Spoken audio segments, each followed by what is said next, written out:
Hello, welcome back to another Red Jackson podcast with me, Fraser. Me, Charlie. Me, Rick.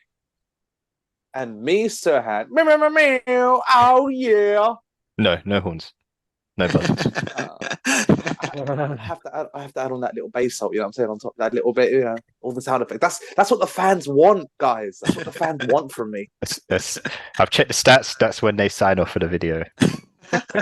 Right now. Every single time they tune in just for the intro and that. That's because they get what they need from the podcast. And like, I've got my weekly dose of Serhan. I can now get on with a happier life. That's all it takes. Actually, yeah, it's all backfired on you, Fraser. That makes sense. Makes sense, damn. Yeah, son. I'm gonna do a whole advert like that one point. Just be like, yeah, oh yeah, all right. Get your Serhan starter pack. His Serhan starter pack. Hair not included. DLC. What? I just heard that. All right. Well, today we're going to be talking about Loki season 2. Now that it's finished, as well as updating ourselves on what's happening with Marvel and where we're at the moment. So we're all up to date, right? We all managed to catch up. All up to date with Loki, yeah. Not at all. All right, kick Serhan. Kick him. No, just carry on. Ruin him completely. Absolutely. Yeah. Yeah. Spoiler alert. I can't believe Loki dies. What? What? All right, I've got a little list episode here. Episode list, sorry. Just so cool. First it was too fresh for me. What did you guys think of Loki season 2 and also Loki season 1? I don't think we didn't expand upon it in our last podcast. We kind of just glossed over a couple of the series. Did we? I think so. We spoke about a couple, but we didn't really delve into it because we was talking about like the MCU up to Endgame. Yeah. And a little bit of post Endgame films. But yeah, what do you guys think of Loki? Season 1, it was okay.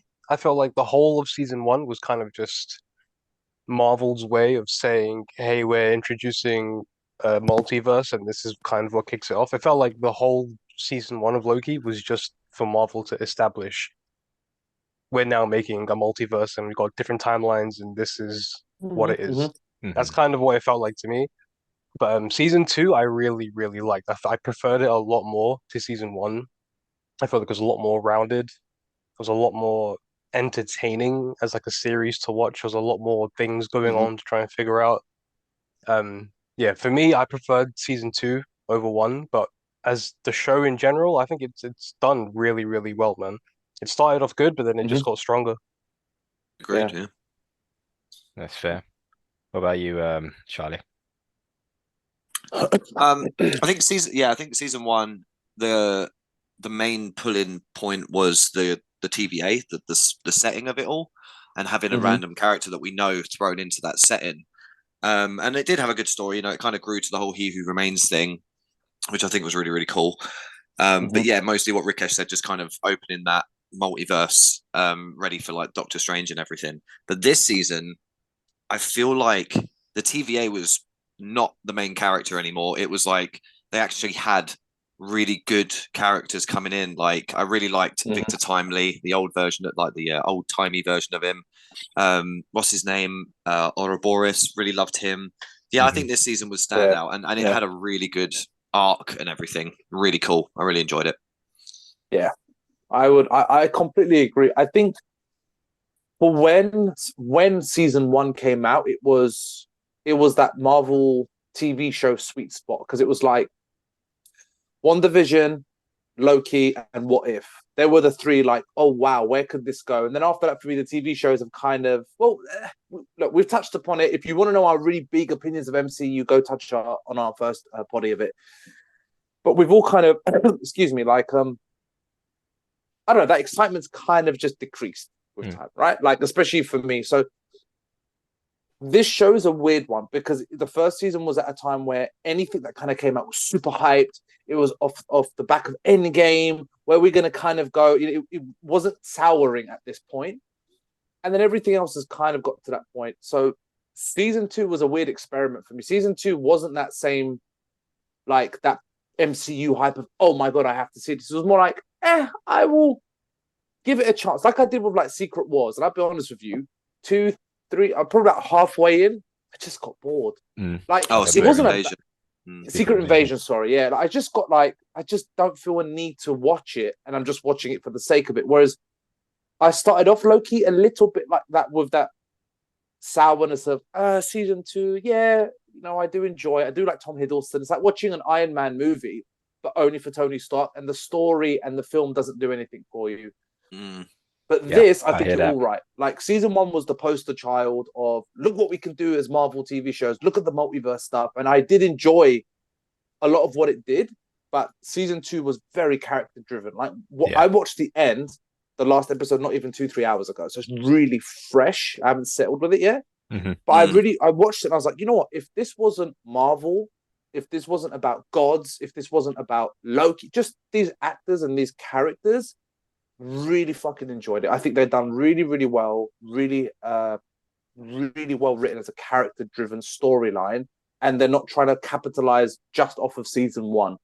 They really did do their own story arc. So yeah, I've really liked it. I think it's strength to strength. Yeah. I agree with you there. I feel like personally I enjoyed season 1 a bit more than season 2. And I feel like when they first came out with these series, so obviously like you said, we had WandaVision, we had Falcon and Winter Soldier, we had Loki, and they chucked them all at us, and Loki was like the big hitter. And then obviously we know what happened after that. We got bombarded with streaming series, so it burned out really quickly, right? And I feel like with Loki, it's a really good show. Like I feel like season 1 could have been better as well, but season 2, it just feels like it's just continuing that story. Just for the sake of continuing the universe in a way. Like it develops Loki as a character, but in the 6 episodes that we got, like you could really summarize it like really quickly. Like a lot of it just feels kind of like fillery to me. Like they don't go to many places, which is one of the gripes I had with season 1 as well, because it was like introducing the multiverse, and we didn't really go to many different places. We did just sort of get introduced to TVA and that environment and what that was all about. And then season 2 was again about Victor Timely and what to do post TVA. And I feel like it was kind of like padded out a bit up until the last episode, which I really enjoyed. But again, like we watched it for the characters who did like incredibly well, like Obi and Loki and I'm gonna say Morpheus. Mobius, yeah. Morpheus was in it. Oh my god, it would fit. Yeah, it would. I agree with you. I think the first couple of episodes, maybe the first 3 to 4, was this kind of exploration of this, multiverse-ish. It's almost done a bit like a Doctor Strange multiverse of madness, where it's like the inclination, the idea of it's there, but they only go to like one time period or one other location outside of it. And then the main storyline of this is, the loom is gonna break down. What does it mean? What's the consequences? What's happening a little bit before, during, and after?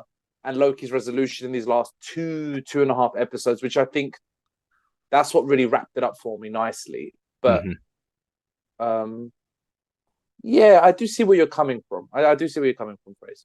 Yeah, I mean, I kind of see where you're coming from. Like, I do sort of agree. Like, I do wish that we saw more of the actual variants, more of the actual different branches of the timelines, and seeing what is going on in each different timeline and how it's different to the main sacred timeline. I wish they did spend a bit more time branching into that. Because it was a really great episode in season 1 where he went to that void and there was all those Lokis. That was really cool to see them all interact together and everything that they could do. And all the natural disasters and stuff that they went to, like the Pompeii and stuff like that. Yeah. That was Yeah, like that's whenever true it as come well. up with like Yeah. Pompeii, you know, Oh, 16 yeah. or whatever the date was, I don't fucking know. But yeah, whenever it came up with like a date and location, it was always like, ooh, where are they? Like, but they Mhm. didn't do any of that this season. Not really. Yeah. You got like weird little scenes where you got different timelines, but they weren't variant timelines. It was all kind of the same sort of thing. There wasn't a lot of difference going around. It's just different locations. One was like the McDonald's, one was like Alcatraz that they went to, but they weren't Mhm. different enough for it to be like, oh, this is a different timeline. For you Yeah, to really soak it Yeah. in. It all just kind of felt the same sort of universe, it's which I like you would have could liked to see them expand on. like comparing to What If, where each story is like Yeah. completely different setting, Yeah. completely different way things could have turned out. That would Yeah. have been cooler. Do you know what? I would much rather there was less multiverse stuff and more Mm. character stuff than them going, there's less character development, but look at this, and look at this. And I would have been like, this is just the same bullshit. Like they're relying on it. And to my understanding, like first of all, I didn't watch Ant-Man and the Quantum Realm sort of thing, right? So what was the whole thing with Kang and his variants? There was loads of him there. Like, what was the So, message that you got from that film with Kang in it? so one thing about that film as well, because they mention it in the last episode, don't they? What happened? That film does kind of take place after or like during the final parts of this season that we just watched. Okay. So supposedly after the multiverse breaks out, Mhm. he ends up in the quantum realm. What's her face helps him he's got like a time chair or some shit. He uses quantum energy to power. Okay. And the Wasp's mother helps him Yep. put that together. So at the beginning of the film, Ant-Man's daughter has a machine that goes wrong, and then they all get transported into the quantum realm. And they find Yeah. Kang there. He's taken over, and it sort of goes from there, really. So is the Kang in that film he who remains in this show? That direct? No, he was it's just another a Kang variant. variant. Yeah. Just Yeah, another he Kang was- variant. Okay. They mentioned it in the final episode. They said the 616 adjacent realm, which Yeah. is a reference to Yeah. that realm. 616 adjacent, they call it, yeah. Yeah. Oh, I was gonna ask you guys about that because they were like, yeah, but they've sorted it. I'm like, who's they? I'm like, oh, this is an Easter egg for Yeah. that film. Yes. Yeah. Yeah. Cool, Yeah. cool, cool. I cool, cool. completely Okay. forgot that That film makes more even sense. happened because it was so So bad. shit. It was Yeah. so bad. I was like, what are you talking about? The time Yeah. chair? And I was like, oh, Yeah. okay. I You get watched that it, film mate. was. I went cinema for it, dude. It was awful. Oh, mate. What a waste of Yeah. money. But that's what I'm like CG. trying to come to with these sort of these films in this season. To my understanding, this season is a lot of damage control, right? Because the guy who's going to play Kang is now being let go by Marvel. The Kang dynasty is possibly being let go or changed. So it's like Mhm. this season. Oh, is that I would official? have, Is it? to my knowledge, I'll of the double majors, check it yeah. now. It is Oh, definitely going around everywhere that all the headlines are saying that Marvel was moving away from the Kang storyline. Oh, that Yeah. sucks. That kind of sucks. He was really. I mean, obviously, if he's done some bad stuff, I haven't caught up with it. But yeah, that sucks. As an actor, he's great. Hmm. Oh He is a yeah, good actor. yeah. No, Yeah. I enjoy this character Jonathan portrayals. Majors. He deserves his fair trial, but obviously, as a company, Disney Marvel don't want to want be associated.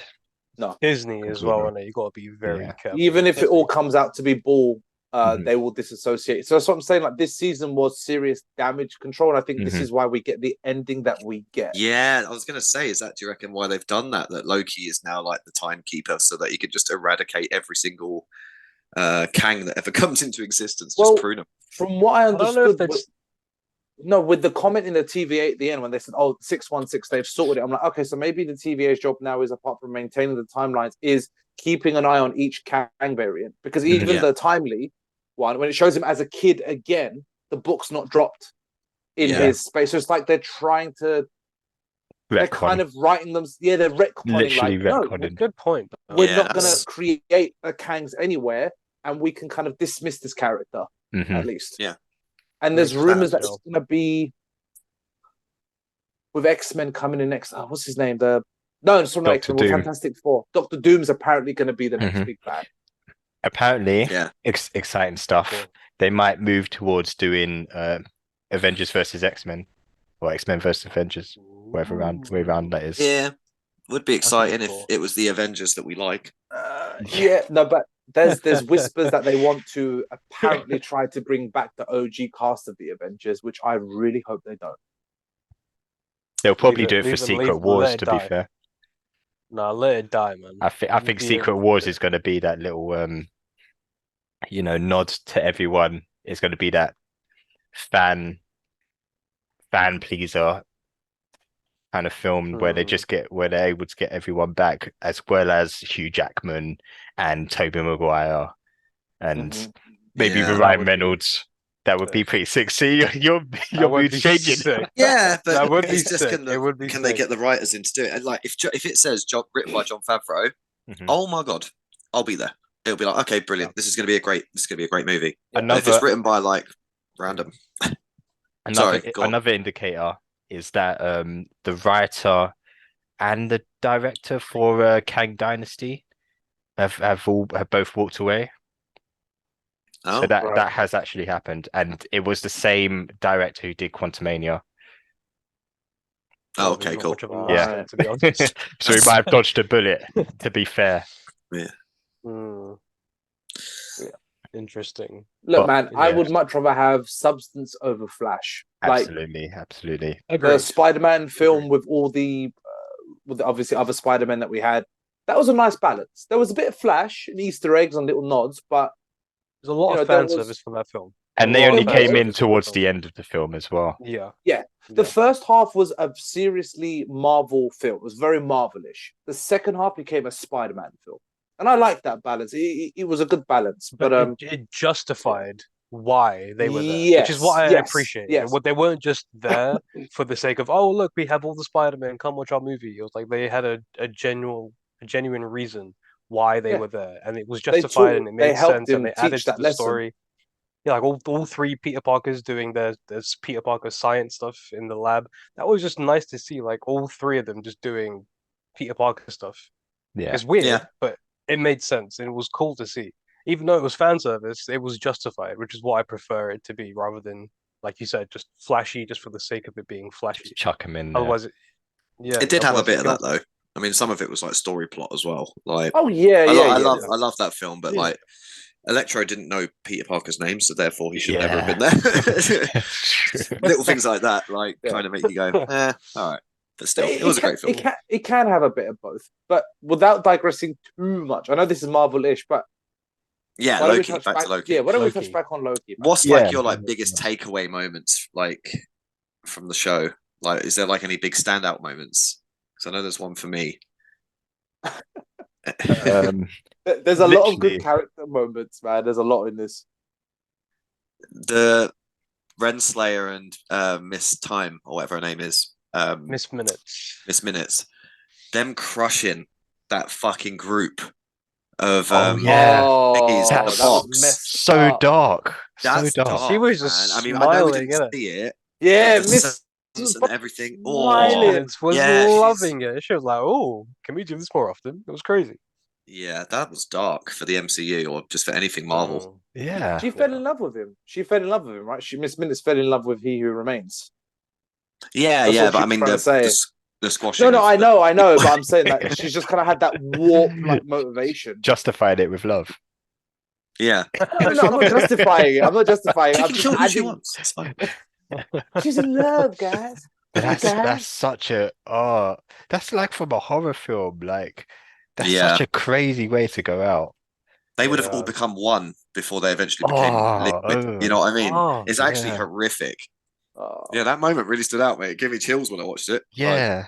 Like, really freaked me out. I was like, did that just happen? Did that actually just happen? And what's his face was there? He had to watch it as well. Yeah. Brad made me laugh. X5. Fucking Brad. He was such a weird, pointless character. I forgot who he was. I was like, who is this guy? He wasn't in the first season, was he? He might have been, he but he had a different shave. Yeah. He had a different look. When he first came in and was like, so that jet ski Mobius ever been tempted or whatever the fuck he said, I was like, ugh, why are they going to try and bring in someone like, oh yeah, he was here all last season, and then Mobius is like, yeah, sorry, X-Files, he's not part of this. We've never seen this guy. Yeah, I Do didn't you remember in Community when Jack Black comes in for that episode and they keep like really badly copying and pasting him into previous? I thought that's what it was with Rad. It's just Mobius like eating a cake, talking about a jet ski. And he's just like in the background, like, yeah, you're so good, you're so right. Gonna watch season 1 He's again. a weird character. Aside from that, yeah, I'd probably go with like during that last episode when he was like, how long is it going to take me to learn everything in this book? And Obi was like, centuries, and it's like centuries later. Centuries later. Oh my god! I didn't like that. I didn't like that. I didn't like that jump of centuries later because I'm like, yeah, how far back in time did you go to have centuries, or did you have to have like a day with OB and then go back and 24 hours again and then go? Like, I kind of wish they just gave even like a little snapshot of what the how that works. Yeah, it didn't matter for the story, but I was a bit like, that'd have been cool. I'd have enjoyed that him at his education, but like he probably would have done that millions of times. Yeah, I guess in the story, like he had how long until the actual loom was about to blow, so he didn't have that much time, I guess. Aside from the fact that he can now control time, which is what kind of threw me off a little bit. Like he's time slipping, okay, fair, fine, and then he went back to Obi's actual timeline where he's a writer, and he was like, yeah, you can learn to control it, and he was like, oh, okay, and he just eventually learned to control it. I was like, is Loki just literally a time traveler now? Can he do what he wants when he wants, whenever he wants? I was like, please don't tell me you're gonna leave it like that. I'm so glad they didn't, but I think he can go whenever he wants, but not necessarily wherever he wants. He can only time travel and space. He could go wherever. He could go wherever he is. Yeah, wherever he has been. Oh, that's it. Yeah. In that regard, so he has to re-go into a body of his own at that time, so he can't go to another universe that he's never visited. That's not true, because he went back in time. So before he had mastered time slipping, he was like duplicating himself in different realities. Yeah, in the room. That's how he proved himself and stuff like that. Like, because he catches his own attention as well at one point because he disappears and he's like, oh, what the hell was that? But then as he learns to control it, he can conscience jump. So like he puts his consciousness into that body. But I think he can duplicate himself as well. Probably could, yeah. There was more than one duplication because he prunes himself in like episode 1 or 2 as well. So, all right, I think the last episode had the best bits for me, and I think Tom Hiddleston fucking smashed it. Like he genuinely made me feel emotional. I believe his motivation.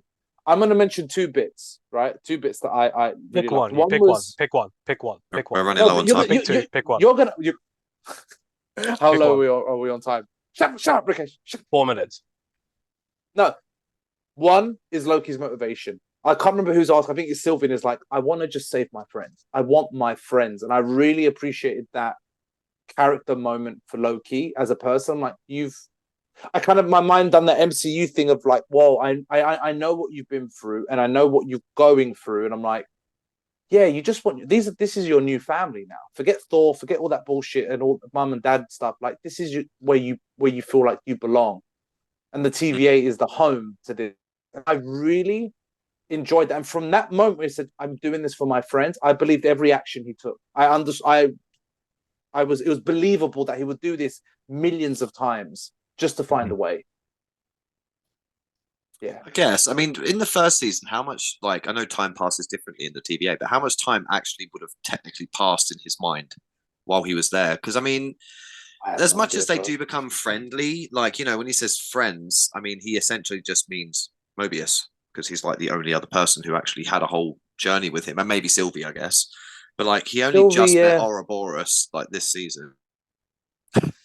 I think he spends more time with them than what we think, and I think Loki's always looked for a place to belong.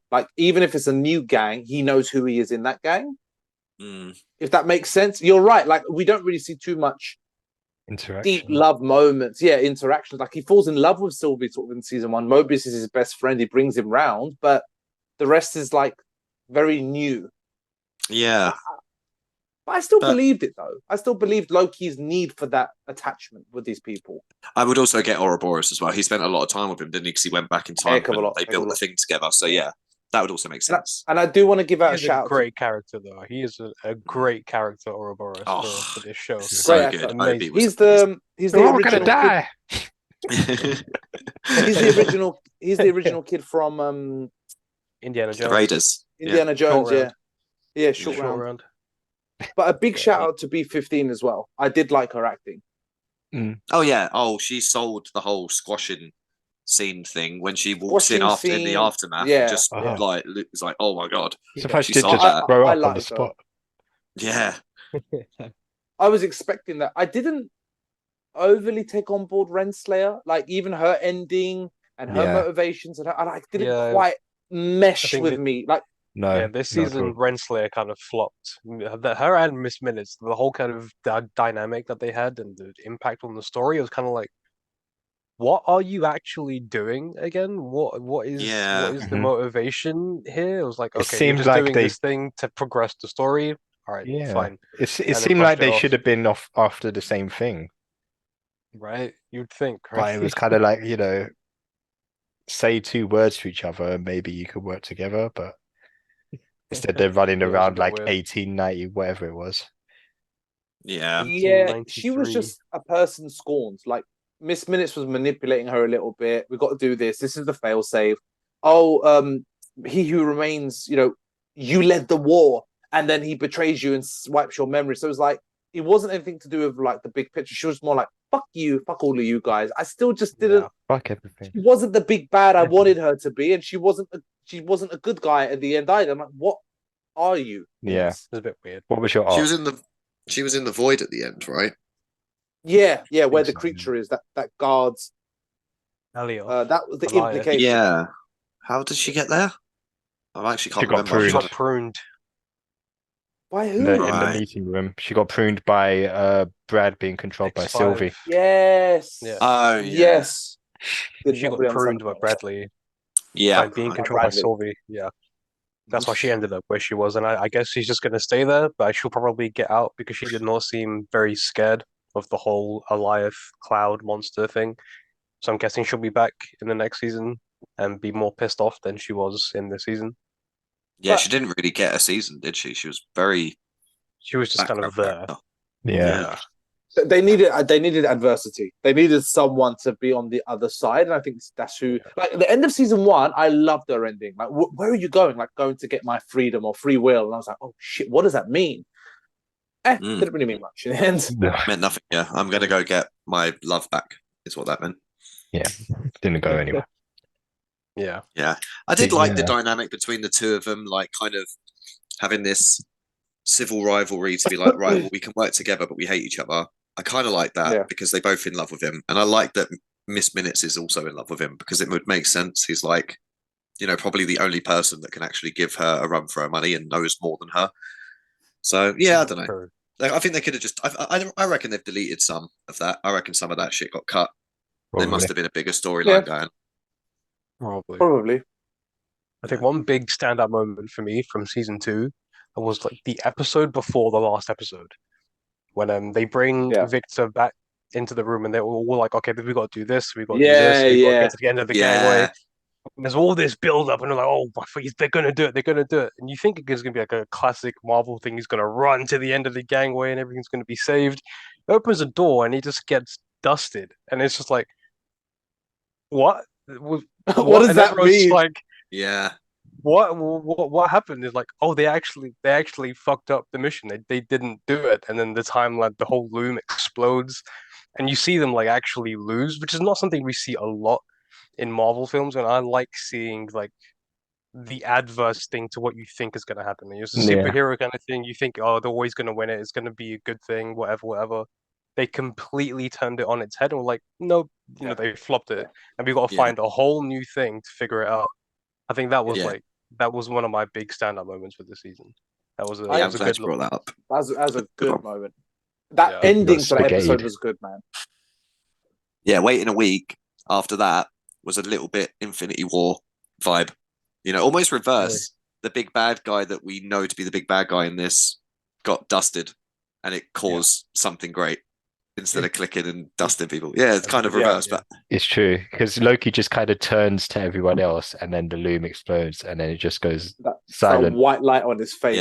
Yeah, and then it just credits. I enjoyed not just the failure, but the introduction of a new problem, because it was like, okay, Sylvie kills He Who Remains. There's branching timelines now and variants, all that. Okay, cool. Then the TVA goes through all their bullshit, Loki's time slipping, and then it kind of transforms into like the main problem being like the loom. The loom's the issue now, and like you said, you're leading to that moment. Yep, they're gonna do the loom. He fucking like dusts away, and you're like, okay, now what does that mean? And then everyone's on their actual timeline where they're supposed to be, and now it's about Loki chasing up on all these people. He's trying to get them together, and that's where Sylvie kind of puts him in this place of like, look, we're both a bit selfish in this, but you're just doing this to have friends and people that you want. If they're happy, leave them alone. And things are just dusting in the background, and then obviously Sylvie's like on that LP mode, and everything just happens, and you still don't understand why that's happening. And that's the He Who Remains fail safe. And then there's that issue, and it's just like Loki's what's the word? Like, not, I guess, just like his conundrum of choice in the last episode. I really fucking enjoyed that. Yeah, I really enjoyed that. There was no winning, and he spoke to He Who Remains. I really enjoyed that callback. He spoke to Sylvie. He spoke to Mobius, and was like, everyone's giving him valid reasons for different choices. Yeah, and then the ultimate choice he actually makes, that ending was pretty cool. Like just him taking it all on himself. Yeah. Do you know what? I feel like that's a really Marvel way to immortalize a character. Yeah. Like, because it's a very comic book thing, isn't it? When someone gets into that kind of role of power as an overseer of everything, it's like, now that like Tom Holland's Spider-Man at some point could like go to them, like go to that Loki to like, plead to him or something like that. You know what I mean? Like, he's now a god that people can go to if they, if they ever want to open that story back up. Yes, I like that idea. I'm glad he had a good send off like that. It was awesome. So, what does it mean? What does that mean for the MCU? What does that mean for Tom Hiddleston and Loki? Like, what's the big picture here? What did you guys interpret from this ending? Because this is the biggest part of the show. I think Loki is now like the protector of the multiverse, basically. His whole deal was to give everyone a chance, even though Kang variants are supposedly going to be all about he didn't want to settle for just having the sacred timeline. He wanted everyone to be able to live choice and have the choice.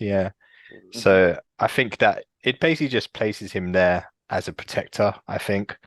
And possibly if shit hits the fan, then he'll come back out. Okay. It'd be kind of weird for them to take him out, but for them to put him there after doing all this and holding all of the branches and everything and like creating the Yggdrasil, the world tree and everything. Yeah. For them to just like pull him back out of it, to be like, you can still do normal Loki stuff on the side. I don't think they can now, surely. If he's holding even like his costume and everything with like cape was I think literally only if worst came to worst, like literally like if it's gonna get to like Secret Wars, then maybe he'll be needed. But otherwise, unless he kind of goes into what's the guy from What If?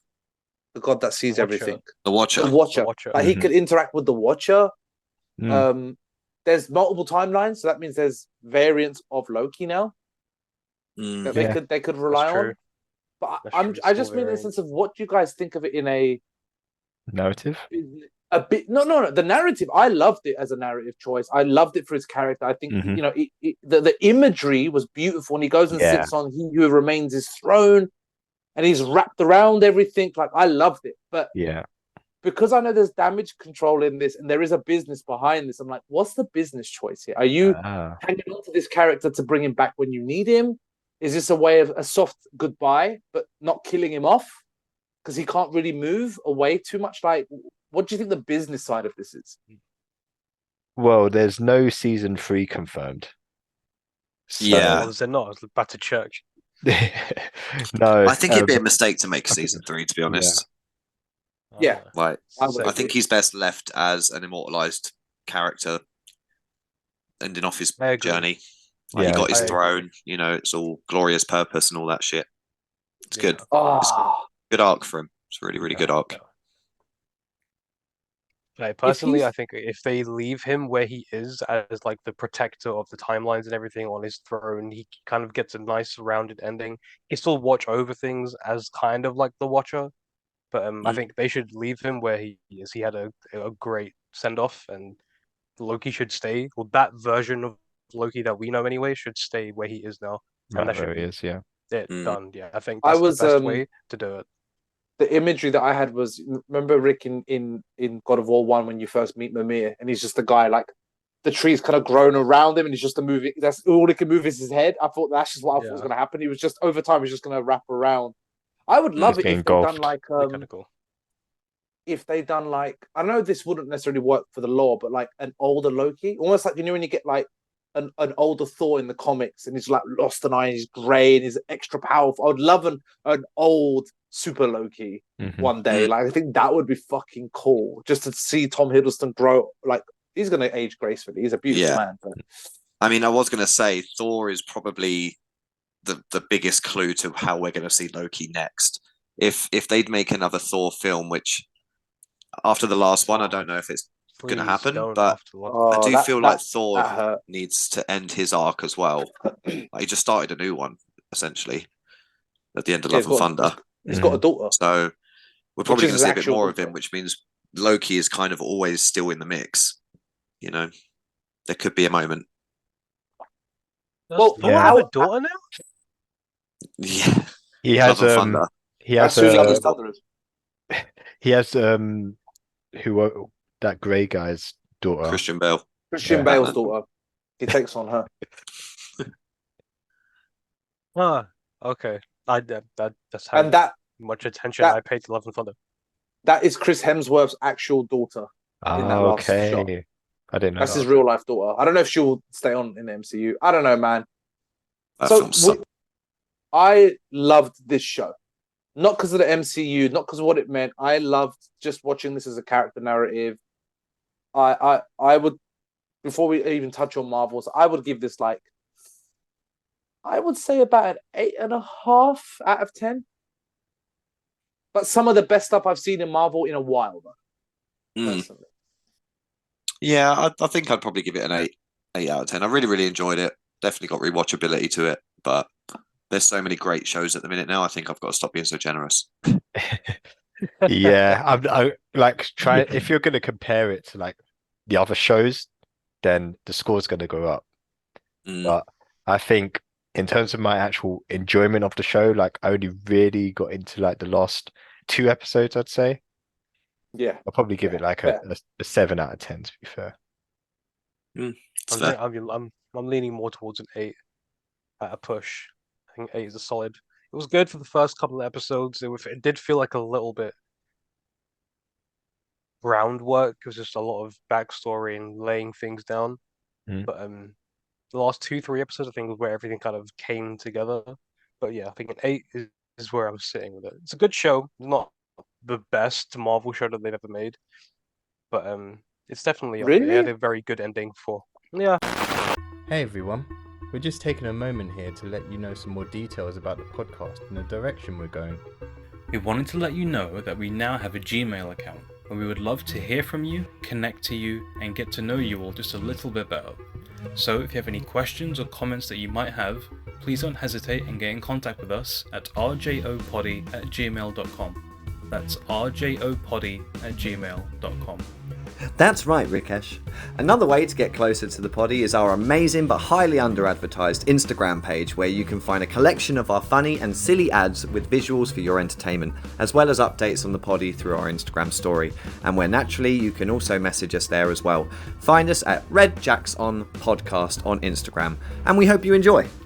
Lastly, we are having plans of developing the podcast, extending outside of our hobbies and getting closer to our own individual passions. For me, being a trained therapist, my passion as well as profession is to help people. connect to people, and share any tools and techniques that may be helpful to yourselves. And so, to bring the podcast and therapy world that little bit closer, I'm planning on creating an additional Agony Uncle style podcast to the Red Jackson family, where you can send us any mild to moderate issues and challenges you or someone you know may need any advice or guidance on, where myself, as well as the boys and any special guests, can help and advise you and delve deeper into the therapy world. So please message us on RJOPoddy@gmail.com as mentioned above, and let's begin.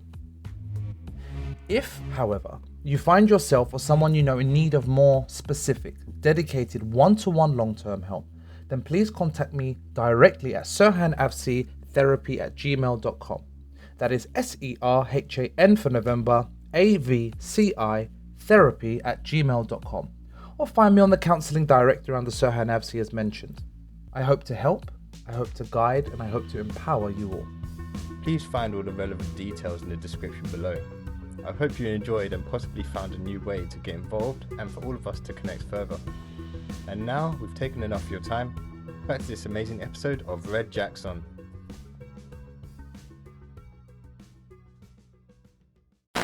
No, yeah, that's Yeah, I interesting. think it had a- What would you say is the best one? The best side Marvel show. Yeah, like just Yeah, Marvel Disney TV show. Disney Plus show. I really enjoyed Hawkeye. No, Really? Yeah. I didn't like it that much. I got so bored. it was of that. alright. It was alright.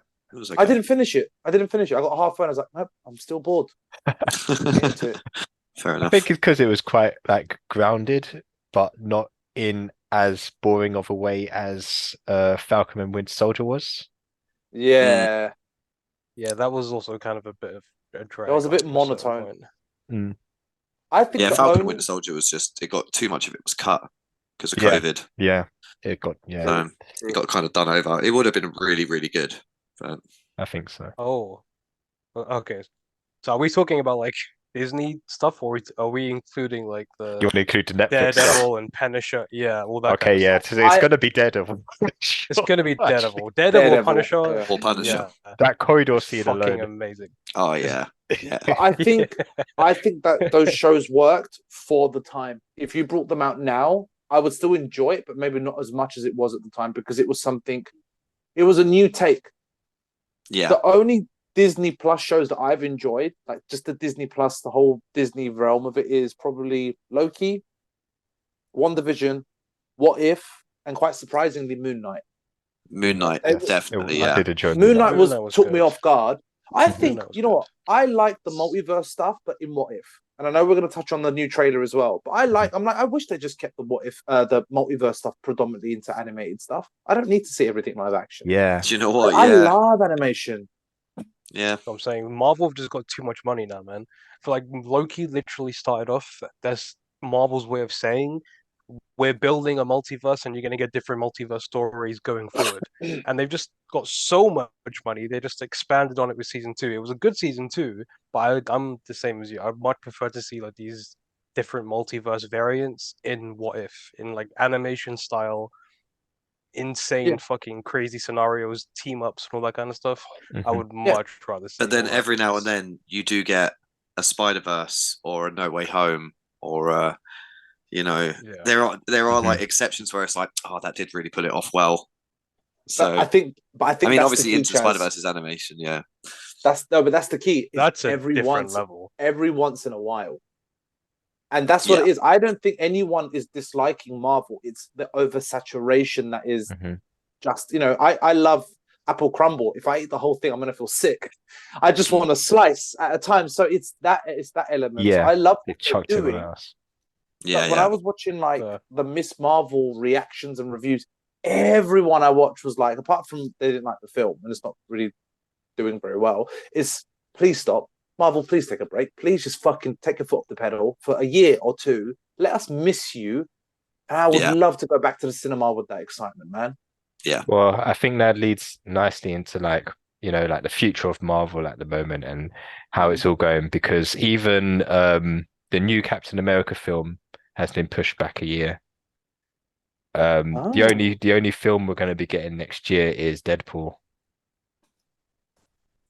That's a good one, though. Yes. that was I'm looking for. That Hopefully. was slightly delayed because of the writers and actors strikes. Yeah. I know that Blade has completely gone off the rails. Like they've lost writers and directors, and that's a mystery now. A lot of the next phase, I would say 80% of it has kind of gone into a mystery. They've let go a lot of those films and projects. Do you think that once they started this whole phase stuff, it was kind of like the beginning of the kind of end, because they kind of set themselves up to be like, okay, we've got these containers, we've got these phases, we need to fill them up in this time frame. What are we gonna do for the 10 years? It worked for like the OG 10 years of Marvel. We had like phase 1, phase 2, and each phase there was a reason for, and it introduced a new chapter of the Thanos saga and everything. But after that, they should have stopped, man. I kind of felt like I kind of felt like it was sort of an afterthought, because they were kind of just doing, they were kind of going at their own pace in a way. They had Iron Man for Captain America, and they would, and a couple of little side bits, chuck them out, do an Avengers film, chuck a few more out, do an Avengers film. And because they've obviously got to get bigger and bigger, I feel like it just kind of set themselves up, you know. Yeah. They would have had to at that point, you know. They're competing against themselves of what they have done versus what they should be. And I think Fraser instead of being creatively free, you know. Yeah. They weren't moving at their own pace now. They're now doing it to hit a quota, a time frame, and a phase to fill it out. Because, you know, all the first phases of the Thanos saga is like saying each film is a comic book, or you know, or an episode, if you will, and every phase is a season. And when they're spaced out correctly, you enjoy particular phases and seasons more than others, and particular episodes more than others, but they all work. And then they're like, right, let's just do it all over again. I'm like, oh my god, just that was the mistake. Like when The Walking Dead had their 100th episode, they done like this big special. And I remember watching it, and he was like, you know, it's not about the next season, because it was 100 episodes and it was starting the new season. It's like, it's not about the new season, it's about the next 100 episodes. And I'll be honest, my brain literally went, nah. And I just stopped watching because he said that. And I think that's exactly what Marvel have done by going, this is what we've got planned. I feel like investors were like, that's going to cost a lot. So I think a lot of money was probably starting to get a little bit pulled back from that. And I think a lot of viewers were just like, this is overkill. Give us our end game. I feel like that they should have done the Spider-Man story to keep us, you know, one a year. They could have done one film a year just to keep Marvel in the picture, but keep people itching for that story. Yeah. But instead they just went, but here's a load of B stuff like that you can just keep watching. And every now and then they drop something like Guardians every like 3 years. Like, you know, but they've just fizzled themselves out, and they're still trying to bang, and it ain't hitting anymore. Because you can take breaks between seasons. Yeah. Marvel just didn't want to. Yeah, they literally had no intention of stopping after Endgame. I think it was like a year later we got the Spider-Man stuff, and then like a couple of months after the Spider-Man stuff we got sped up WandaVision, Doctor Strange. It just didn't stop. Didn't stop. They kept going and kept going. And kept trying to develop and develop and develop. And most of like the OG fan base, like us lot, we stopped giving a shit after Endgame. It was like, okay, you're doing all this new stuff. It's cool, but did any of us really actually give a shit about what they were doing next after that? I didn't. It was kind of like, okay, cool, I'll watch it, don't get me wrong, but I don't really care. It's just nice visuals at the moment. And that was kind of all it is. And they should have stopped. They should have stopped. I guess that because of like legal stuff and actors, contracts, or whatever it is on the side that made them carry on doing what they were doing. I think it's just kind of backfired and blown up in their faces now, man. Yeah. Especially where COVID affected the quality of a couple of things as well. It's just nothing added up, and they just kept at it. I think COVID worked in their favor, man, because they went. That's where Disney Plus was synchronized to release WandaVision and Loki, and that was like, okay, Marvel on your TV screen. People really financially crazy. Yeah, financially, I think they absolutely smashed it by doing that during lockdown. But creatively, they lost a lot of respect. You know what I mean? Like, you used to go into a Marvel project knowing you were going to enjoy it, even if it weren't the best. You'd know you enjoy it. Now you hope you'll enjoy it. Yeah, and they're losing us, yeah. and that's it. Yeah. Because one division could have been better. It trailed off towards the end, and that was because of COVID. Yeah, exactly. But I've not wanted to watch that again. You No. want to give me Disney Plus Marvel shows at home, and you want to give me a What If? Perfect. That's the best place to put it. Put it in my home. I don't want to go cinema to watch What If. I love watching it on my TV. And the Loki stuff, I mean, you could have done WandaVision in a good film. You could have done Loki as a cinema film. You know, it didn't necessarily need to be Backed out. at home. Mm. So I don't know. There is that. I think there is a place for it, but again, it just still comes down to that for me. Of I don't care, home or cinema.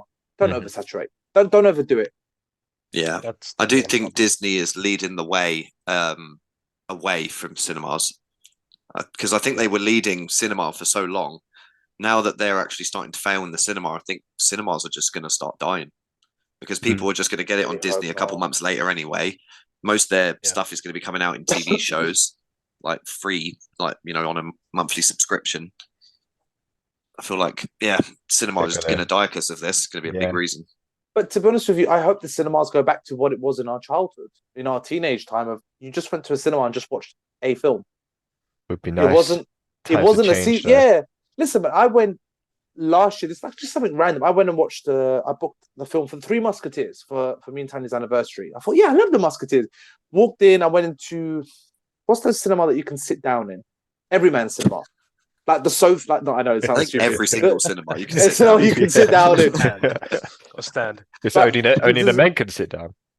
Only the men can sit down. The women will just stand there. Just stand there. Just put their hand on your shoulder like a Victorian pose. Like, this is my man. But no, we went Everyman Cinema, right? And I sat down and the film started and it was fucking French because it's a French film and they had English subtitles and I was like, oh no. I didn't think this through, but I tell you something, it was a fucking awesome film, man. It was an awesome film. I'm gonna watch number 2 this episode. Like, it was such a random film to watch. And I thought I enjoy that randomness sometimes of just giving a film a chance without all of these strings attached to it. Yeah. I hope cinema carries on. Huh? Yeah. Yeah, it was that experience, and that was it, and I can move on. Cool. So let us move on to the new trailers. Segue. Segue. So what did you guys think of the What If season 2 trailer? I was confused. I haven't watched any breakdowns for it. Have you guys? No, I've not watched any breakdowns. Because there's a couple of like unfamiliar characters I saw in there. Well, just one really. But it looks like it's going to be interesting. They're selling it with the whole the Christmas vibe, right? I've been looking forward to a season 2 for What If for a very, very long time. Because the What If stories are fucking amazing. Like the twists that they throw in the little random scenarios. Exactly what I want to see in Loki, they do it in What If. I love seeing it. So I'm like, hands fully one of the best things I've ever seen is Doctor Strange episode in What If. That is an amazing episode. What one is that? Doctor Strange episode, like the darkest episode. Oh, the dark of one. Mm-hmm. Yeah. What if Doctor Strange lost his heart instead of his hands? Yeah, that was a good one. That was awesome. And he appeared in the second trailer, so it's kind of tying the connection of season 1. Yeah, I like that there is kind of like a story arc that goes on for like 3 of the episodes or so. That they kind of they connect them a little bit. But yeah, it's just nice to have that. Like, I think that's the best way to use the multiverse. Like, What If really capitalize on but in the multiverse, what if? And it's just nice. Like, everyone's sitting there going, like, having these talks about it, and we could sit there for hours on end just talking about, what if Black Panther was the one to go to space and stuff like that. We'd have hours of conversations about that. It's nice to just be able to sit down and watch a 25-minute episode that they've come up with. Like, that's the best way to capitalize on it. Yeah. And I think, What If is great. Have fun, man. Have fun. Yeah, definitely. They're doing it as like a different sort of thing. So it's not once a week or all in one go. It's December 22nd release date. Once a day. And one a day. It's one a day. One a day. Cool. December for 9 days. 29th, I think. Yeah, something like that. But That's going to be a strange 30 experience. I doubt I'll watch one a day, but it's a really strange experience to have, and I think that would be kind of cool. Again, it's fun. Who cares? Yeah. It's just a little animated show. Yeah, I think I'll watch one every single day probably. It'll be Probably, like an yeah. advent calendar, isn't it? Yeah, Yeah. definitely. Yeah. I think I will.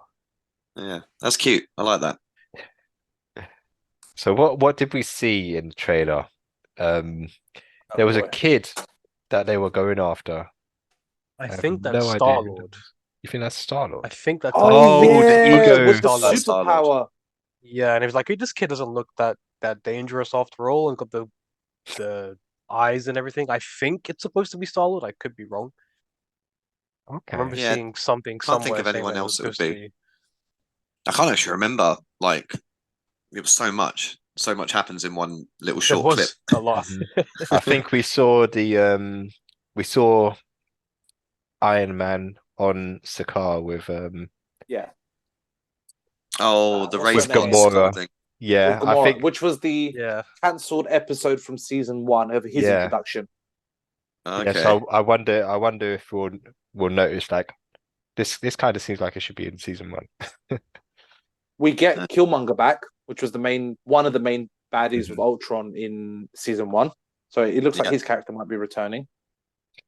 Yeah, I kind of like with season 1, obviously it kind of culminated to like a multiversal Like- Avengers kind of coming Yeah, together. against Ultron, right? Yeah. Yeah, so Yeah. maybe they're gonna do the same thing like with this season, and maybe each season it's gonna culminate towards something, and the Watcher has to bring them together. Yeah. Who was it who was standing with the Watcher at the end of season 1? Captain America, but the Captain Carter. Captain Carter. Right. Yeah. I Yeah. found that really strange. I was like, is that an indication of something? Why is she part of that animation of turning towards? Unless they've just copied it out of an episode. But I'm like, that's weird, right? Mm, That they used her out of everyone. Why just her? Yeah. yeah. I don't know. Point. Interesting. There's like a Native American looking character that they kept showing, like she's gonna be The really one who important. drops in water, right? And they kind of gave like portal- Avatar portal She vibes. her looks like out the of it. Avatar, Yeah. yeah. Yeah, Yeah. with the Yeah, Avatar yeah. powers. And then Doctor Strange comes down and is like, I've been looking for you for a very long time. I think it was Hoenn or something like that. Maybe that's Hoenn, supposed to be the ancient one or something. maybe. Oh, Either way, very, very excited. Hmm. it does look Should be fucking awesome. amazing. Yeah. It's going to be fun because there shouldn't be too much pressure in this. It's Nope. not trying to carry something like that's connected to everything else. It's something self-contained within its own 2 seasons. Yeah. That's fine. If you don't like one, it's fine. There'll be a completely different one next week. Yeah. There was a On really each day. cool looking scene where I think Odin was walking towards 2 people and just kind of like slapped him Yes. away. Who was it? And it looks Oh, like he yeah. had the it looks like he had the rings, the Oh yeah. Mandarin rings. Or Mhm. he's fighting against Henry. it or he's fighting with it. Of think like what it's- happens yeah. if Odin, because Odin is meant to be quite a big bad guy back in the day with Hela. And Hela's, I think, the big baddie of this one, or looking like that, right? Yeah, Like it kind I think of that's framed her as yeah. the big bad. That could be kind of cool. I mean, Yeah, that could December be 22nd, we'll find out, I guess. But it does look Yeah. like it's going to be Pretty a cool. very, very good watch, for sure. I was going to say, so they're probably going to have a Christmas episode that lands on Christmas Day. Yeah. That's cool. Which is why I think you're going to see Tony Stark with the Santa Claus outfit. I think that episode is going to drop on Christmas Day. What if Whatever that Tony episode was is about. Santa? I can see the thumbnail now, and it's him with like a fake beard. He's pulling it off on the phone. He's got the suit on. Yeah. And Happy's doing like a Die Hard. Yeah. Oh, Die yeah. Hard. Yeah, I was gonna thoroughly say, excited. can you guys imagine like instead of the live action MCU that we've had, imagine if it was all animated like What If is. Do you think it would be as good or better? I think it'd be better. I think it'd be better. Mm. I still I could see it stand being by better. it. I stand by it. Like there is things in animation that you can do that you can just not do with real actors, and it just looks janky and weird with all these special effects and everything. Mhm. Animation, you can do anything you like, and as long as you can make it look pretty cool and make it fit, people will buy it. Yeah, Yeah.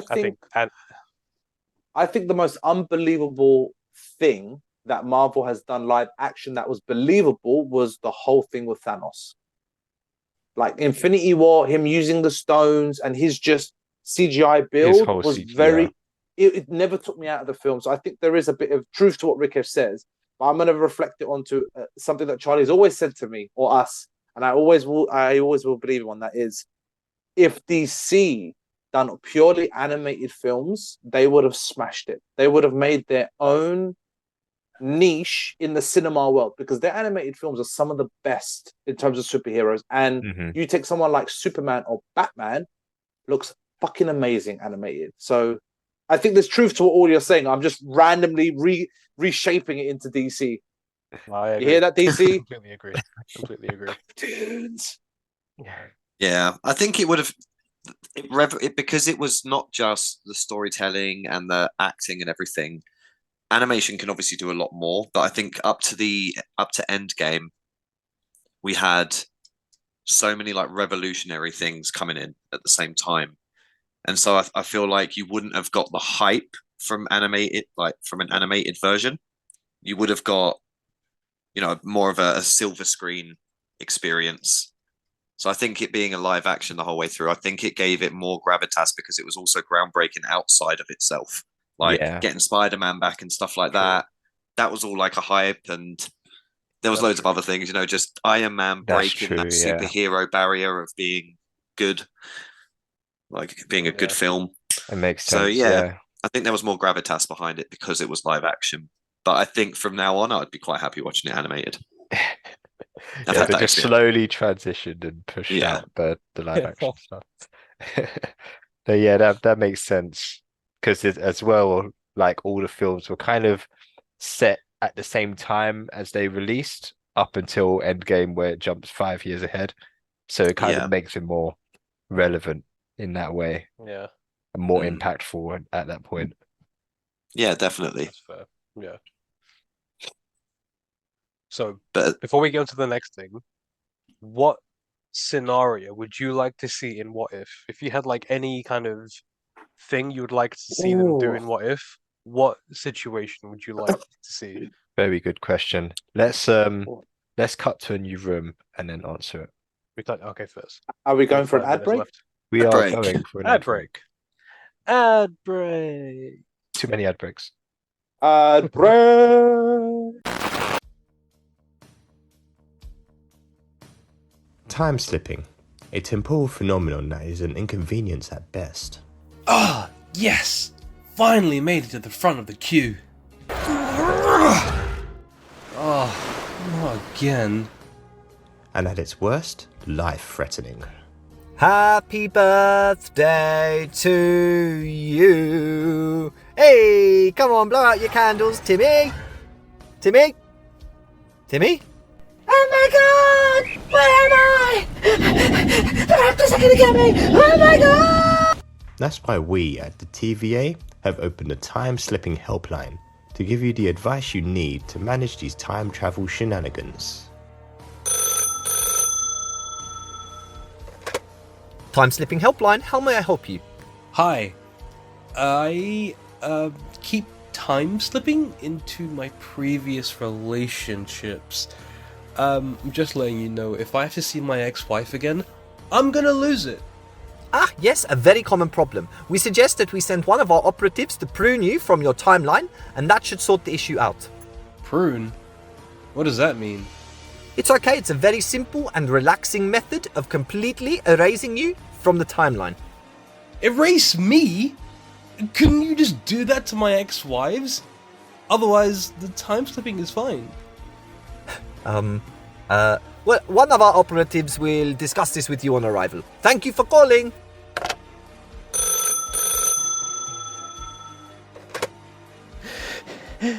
Please help me. I keep disappearing and reappearing in these places that I've never seen before, and it feels like I'm being ripped to shreds each and every time. Ah, a common side effect. We can help you better understand your time slipping and get these symptoms under control. Please, that would be amazing. You must try to remember that this is not a science problem, but a fiction problem. Okay. And that all science is fiction before it is fact. Fiction before it's fact. Wait, what the? But that doesn't make any sense! Exactly! Thank you for calling!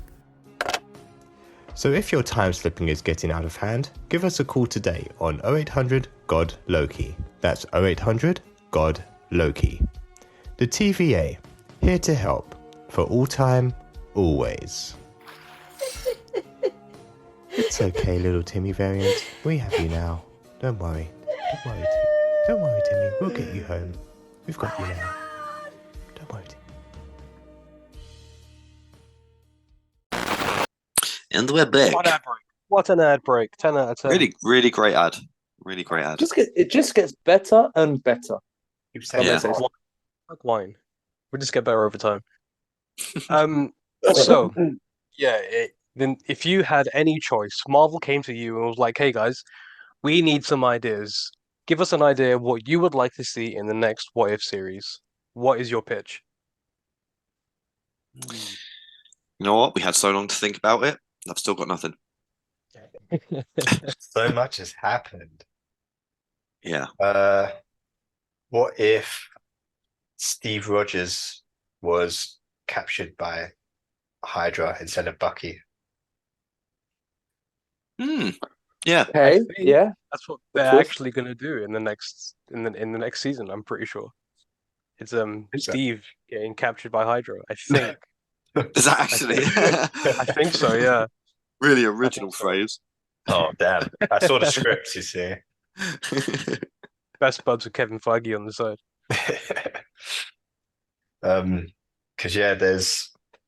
Because there was obviously that whole comic book thing where apparently he was Hydra all along, like a sleeper agent type thing. Yeah, Hydra. Oh, that'd be kind of cool. I don't know how they played that out, but If I had to pick a scenario, it would be what if Steve Rogers again was captured by the symbiote suit, by the Venom symbiote suit, or the Carnage symbiote suit. I think that would be a good guy like Steve Rogers, and then the symbiotes combined. I think that could be fucking ridiculous. That would be heavy.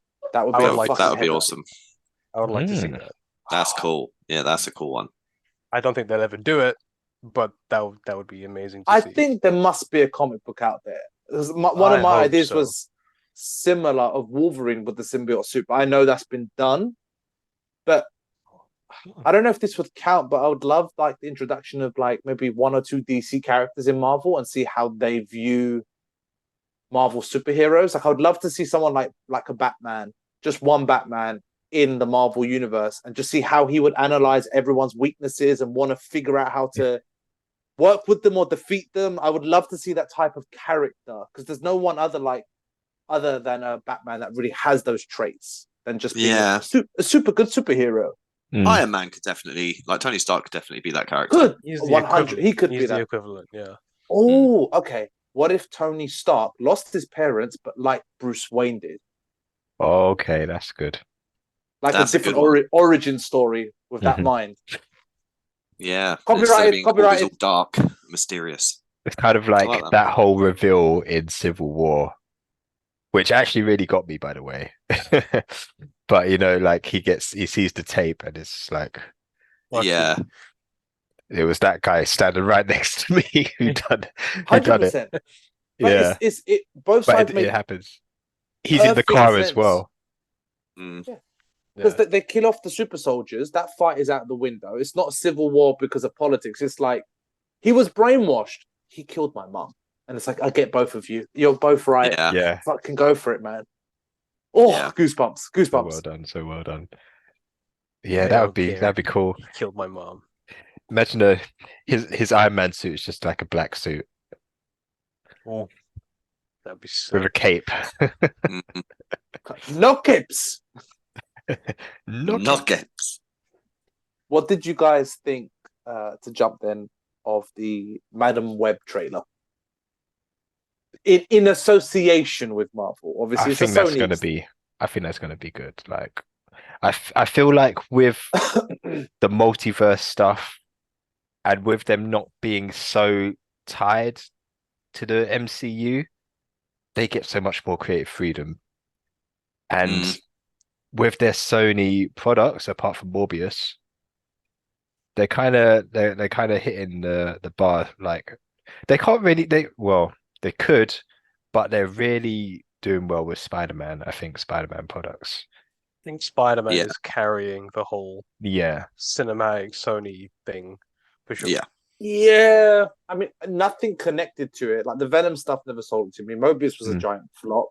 Only things that are when Marvel and Sony work together, does it kind of work out well? But when it's just like Sony we own Mobius, we can do whatever we want with it. I'm like, I've not heard anything about Mobius, which kind of tells me everything I need to know about Mobius. The fact that I've not heard anyone say anything about it tells me that it's pretty shit.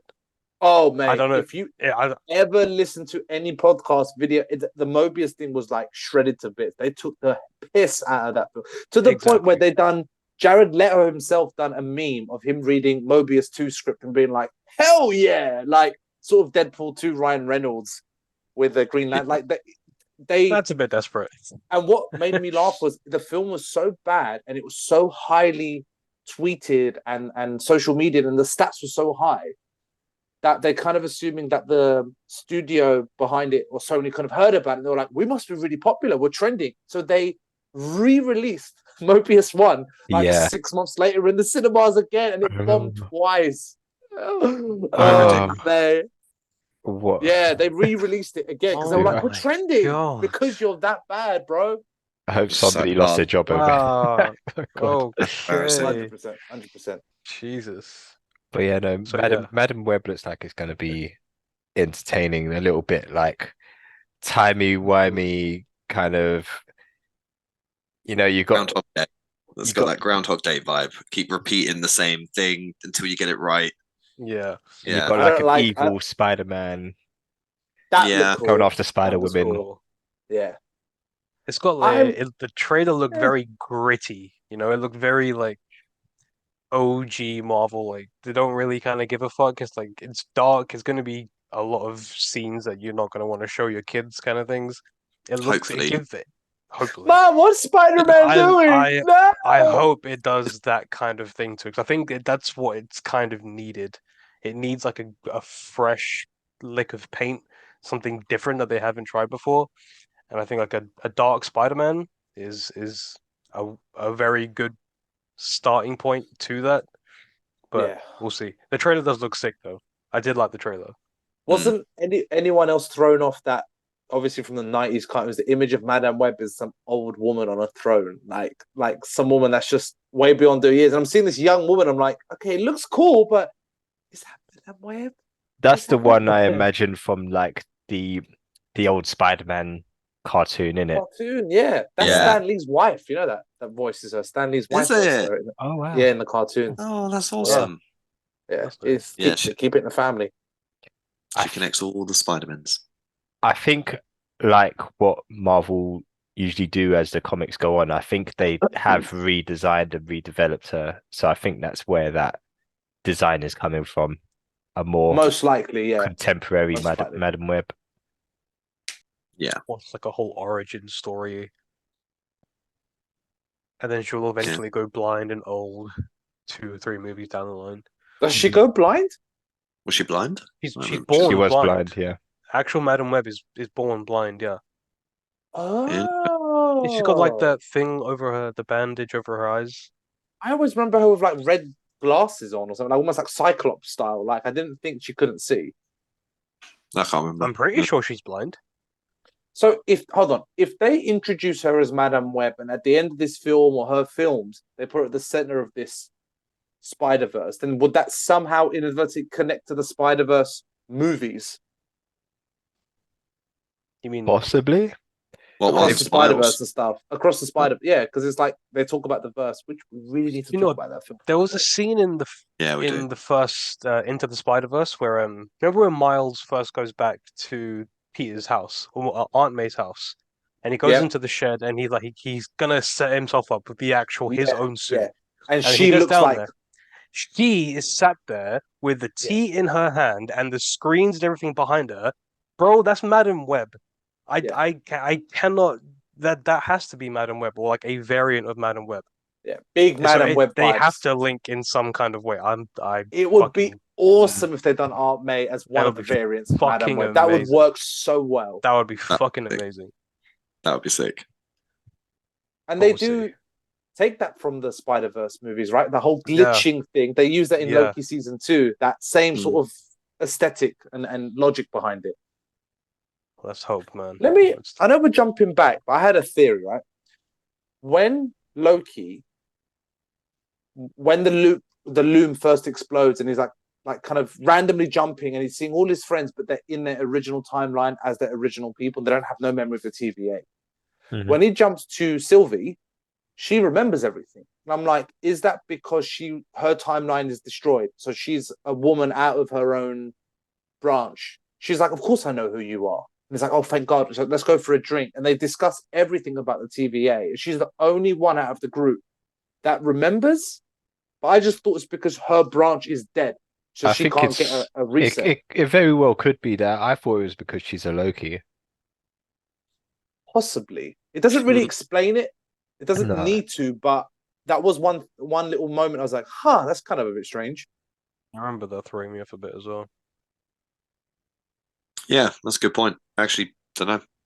I mean, she did go and set up there with her memories before, so maybe she returned to the point of time where she had done that. You know what I mean? Maybe. She'd already continued it a little bit with her memories. And so she still had a temp pad as well, which the TVA at that point technically didn't exist. So I'm like, okay, you're a woman out of your own time, so you're kind of like the other Loki, still yourself. Yeah. Good point. Yeah, because she got pruned in her timeline as a kid, right? Or she got taken from her timeline as a kid. Yeah. And so she grew up in the TVA. No, she grew up running away from the TVA.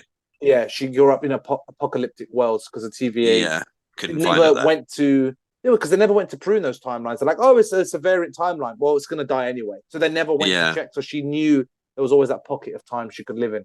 So yeah, to be an adult and return to her timeline, it would have been a timeline that she just went to work in a Burger King or whatever the fuck it was. That McDonald's stuff was really weird though, because when they first go to that McDonald's, they really avoid showing McDonald's, and then by the end of the season, they're like, "It's McDonald's." Yeah, like I'm like, okay, did you finally get the, the money for it? The licensing agreements and everything. Yeah, that was a bit weird. I think that kind of betrays a Loki, the fact that she went and worked in a McDonald's. I know that she just wanted a normal life, but I still think she would have thrived a little bit. She would have gone for something more. She's a Loki. Yeah. She would have wanted some kind of power, like being a fucking chippy or a till person. It's just bollocks. Yeah. Get your chips. Get your fucking chips. Loki's here. It was a weird choice. Either that or McDonald's just dropped them a fuckload of money, and they're like, "Oh, we have to do this in McDonald's now. We don't really have a choice." Which is why it seemed like she basically lived in McDonald's. That was her setting. That and then the LP store at the end, which was actually kind of cool when everything. LP store was fucking amazing. That was cool where everything meshed away. That was cool. That's that guy. I give him his shoes, man. He started to run for her. He was like, Sylvie. I'm like, is he in love with her? Is he trying to save her? What's happening here? He's the one regular. It's the one regular. My customer, no. I think so. I was just reading some stuff. So when all of the TVA guys were taken from their timelines, they obviously had their memories altered or erased. Yeah. So when they were sent back, they got their original memories. Yeah. But that never happened to Sylvie. Yeah. True. So her memories were never wiped. They were never altered. Her original timeline was already pruned. No, she just wasn't taken the same way. They had their memories wiped so that they could work at the TVA. She was just captured by the TVA, same as Loki, Upper Loki. Yeah, like, they didn't wipe his memory. Sense. Yeah, Even if you go back, so for example, with the TVA employees, if you took Mobius and said, right, his memory got wiped 100 years ago, and you go to 101 years in the past, he doesn't know about the TVA. If you go 100 years back for Sylvie, she never had a memory wipe. She's always going to remember what she remembers at that time, sort of thing. I don't know, but no, it all makes sense. I don't think it's necessary, and it was so obvious because she's like, obviously even Loki's like, oh my god, you remember. So I'm like, they must have their own logic and reasoning behind it. They just didn't need to explain it. Yeah, probably. Yeah, another thing that I wondered, with Loki having spent centuries trying to fix that loom, I wondered if that actually counts as time passed for him. And because of that, because it must have taken a lot of power for him to control those timelines. So I was wondering if that's why he was as strong as he was, because his guardians get stronger over time. I think so, yeah. True. That is actually really true, actually.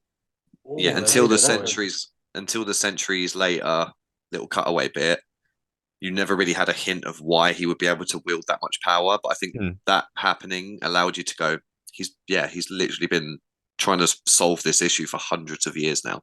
So he's probably thought about, I think I can grab the timelines at some point and figured this out. Bring light to it, yeah. That's a really good point, actually. And he does say the same thing Guardians to, do. Yeah, they do, yeah. They get more powerful with time. If we're chucking it back to Loki, can I just say Mobius was probably one of my favorite characters throughout the whole show. Yeah. And he finally was. That was my other moment. I loved the man. When I saw him on a jet ski, I just clapped. I was like, finally, he's not on the water, but he finally got it, man. And he's trying to sell it to B-15 in Obi's lab when they don't really know each other. It's like he's a fucking great salesman, though. He's like, you ever get on the water? It's like, I live in the city. Is there a river? Not really. Well, what about a pond? Just get in the pond and just rip it up. This guy will sell this shit no matter what. He's just such a genuine character.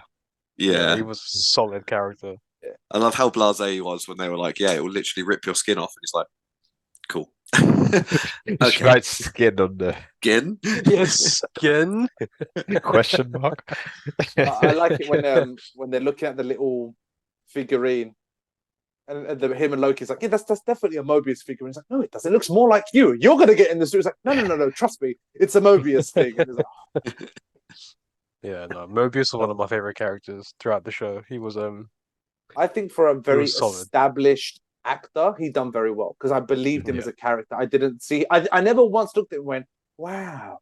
Like I didn't have that joke in my head. I was just more like Mobius. Bless him, Loki's friend. I believe him. Yeah, like his whole character even like rubs off on Loki. Yeah, like he's the one that really brings him around, really. Yeah, he's like simple but genius. You know what I mean? In his own right. Yeah, he kind of ploddles along, but at the same time, he's like quite relevant. He knows what's going on there. Yeah, he is sort of the Watson to the Sherlock in this scenario. Yeah, good way of putting it. When Sylvie ripped him for wanting pie at the while they were fixing the loom, I was like, just let the man go. Eat some pie. What else are you gonna do? What else can you do? Yeah, Sylvie was a bit of an existential level. Bit of an annoying character this season. Sylvie was. I think she was less annoying last season. Last season she annoyed me. No, man, I think she was more last season. Yeah, like her drive was just like, why? I hate it when characters just can't be reasoned with. Like, you know what I mean? It just kind of really annoys me. And they just keep being really dumb because they're blocking it out. And it's like, no, this character is literally telling you, this, I found her this season. At least she kind of came around and understood what was going on and became part of the team. But you could really see that, and they played into that when Loki was going back to that time period. It's like, you're going to have to kill me. You're going to have to kill her unreasonableness. Whereas now, she might not agree with you, but she's more likely to sit down and have a conversation with you. And kind of, as she says in the bar, like, well, then we're both fucking selfish. We both fucked up. And we now have to accept it. And I'm like, okay, cool. This Sylvie's at least trying more. Yeah, but it took her, the entire season to finally come around to it. the first 4 or 5 episodes, she was just like Yeah, she against was everything. like, She was like the blocking. Yeah. I guess you need it as part of the story to have it kind of develop that way. But yeah, for most of the season, she was just there presenting roadblocks just for the fucking sake of presenting a roadblock. There was no Yeah. real purpose to it. Yeah. She was just being stubborn, and it was kind of annoying after a while. But yeah, eventually I think that's contributes to why I think the season dragged a little for me in like those episodes with Renslayer as well. Like they were just kind of blockers, and you just kind of like you know what they need yeah, to do, 100%, 100%. but they're just getting it's just getting dragged out a little bit because of these characters. Yeah. But yeah, no, enjoyed it as a whole, and looking forward to What If. Yeah, 100%. And looking forward to Deadpool. I think that's the only thing we've got to look forward to. Are you guys going to see the Marvels? No. Nah. I'll wait for it on Disney. I will watch it when it comes out on Disney. Yeah, on Just Disney, 'cause, fine. You know, I'll give it a And go. I shall wait for Charlie to watch it to tell me about it, and then I'll see how I feel. Yeah, I'm not expecting anything great. It's a shame. It is a shame, but you know. Yeah. It's a real shame, real shame. All right, so I think we should wrap it up there. Yeah, boys. Thank you, everyone who's been listening today, Marvel fans. Let's keep hope, shall we? Keep it positive. The hope. Let's keep the faith. Let's just watch What If over Christmas and Have a wonderful time. yeah, have a wonderful time. Na na na na na na na. What if? Right, yeah, thanks for listening. I've been your host, Fraser. Your boy Charlie. Boy Rick. And the man, Sir. Don't lie to them, Serhan. Don't lie to them. Okay, all right. Let me be more accurate. Take the beard off. The male, I couldn't, mate. I wish I could. The male / princess. Is that better, Rikesh? Yeah. I literally had that discussion with Fanny the other day. She was like, "You're a princess." I said, "No, I'm not a princess." I said, "I act like a princess." Listen. Feet on the I floor. don't need to hear justification. I am not a princess. I just